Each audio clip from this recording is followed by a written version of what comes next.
Hi, I'm Sarah from Woven Rose Needlecraft, and this is part 1 of the Woven Rose Guide to Cross Stitch. In this video, I will be introducing the series, which aims to show brand new cross stitchers how to complete their first cross stitch project from start to finish. And I will also be showing you the sample piece, which I'm going to be stitching throughout the series. The reason I wanted to create this series of instructional videos is to show new stitchers just how easy cross stitch can be once you get to grips with it. And I also wanted to explain some of the jargon used by more experienced stitchers, which can almost sound like a foreign language when you're not used to it. And then I'd really like to showcase some of the designs that are available to buy as charts and are available to stitch.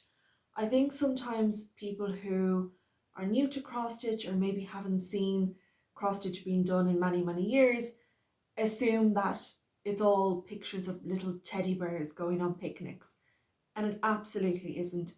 There is such a wide variety of art available. There are projects that are really simple. There are projects that are enormously elaborate and complicated and take years to finish.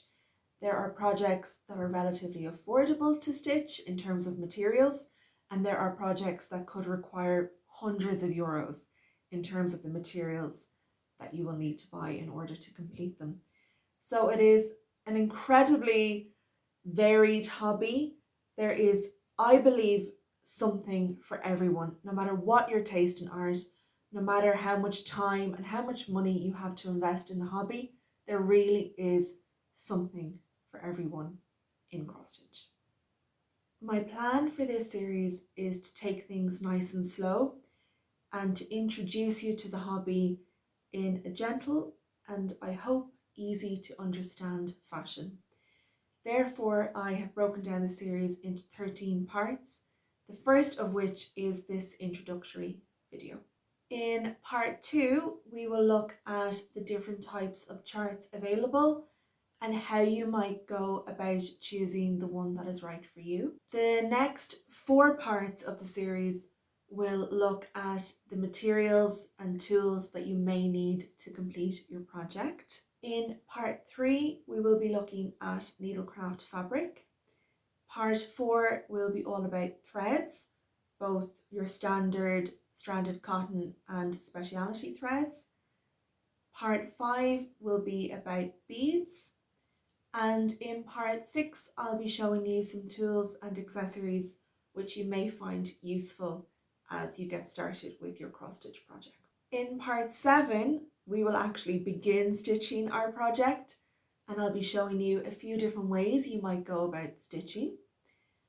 And in part 8, I will be showing you those tiny little petite point or quarter stitches that you may not need to use in your project, but it's always handy to know how to do it. Part 9 will be all about backstitch and French knots, and part 10 is going to look at washing your finished cross stitch piece and whether it's even a good idea to do so.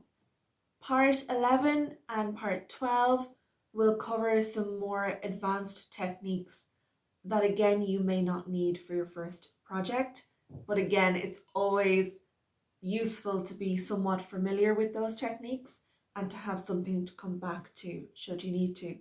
So part 11 we'll be looking at speciality threads, including metallic thread and whisper thread, and part 12 we'll be looking at beading, and I'll be showing you how I like to bead my projects.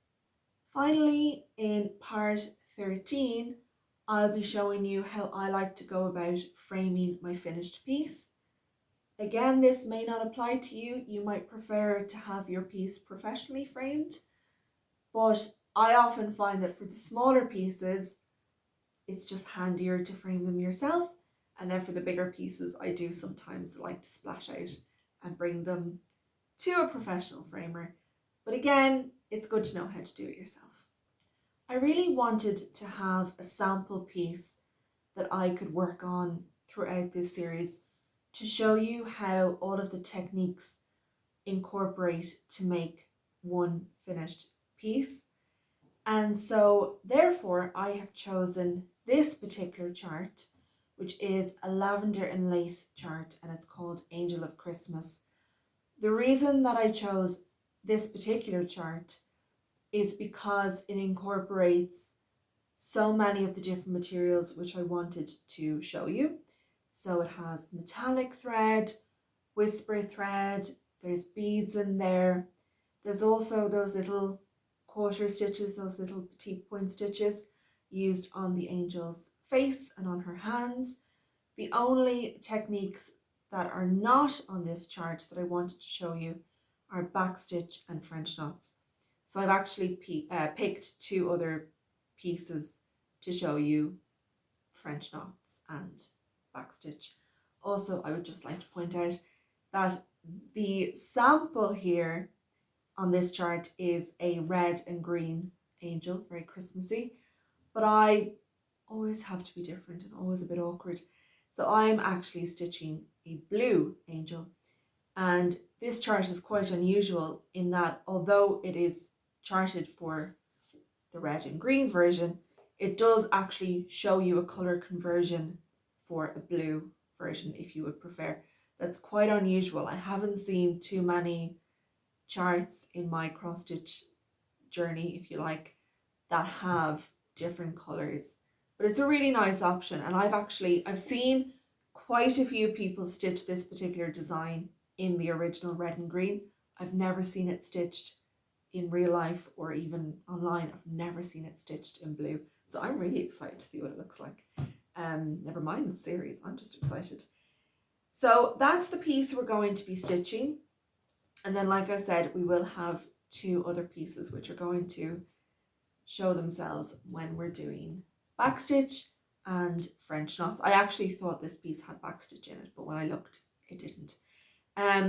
This is a paper chart. As you can see, I can't show you the actual chart because of copyright, and we will be talking about copyright and about paper charts versus PDF charts versus magazine charts, etc., in the next part of this series.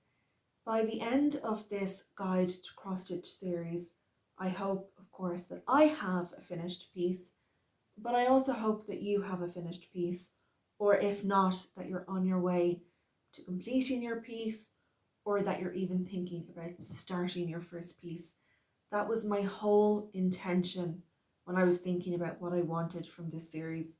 It was to encourage people who, like I said, might feel a little bit intimidated by cross stitch or feel that it's just not for them.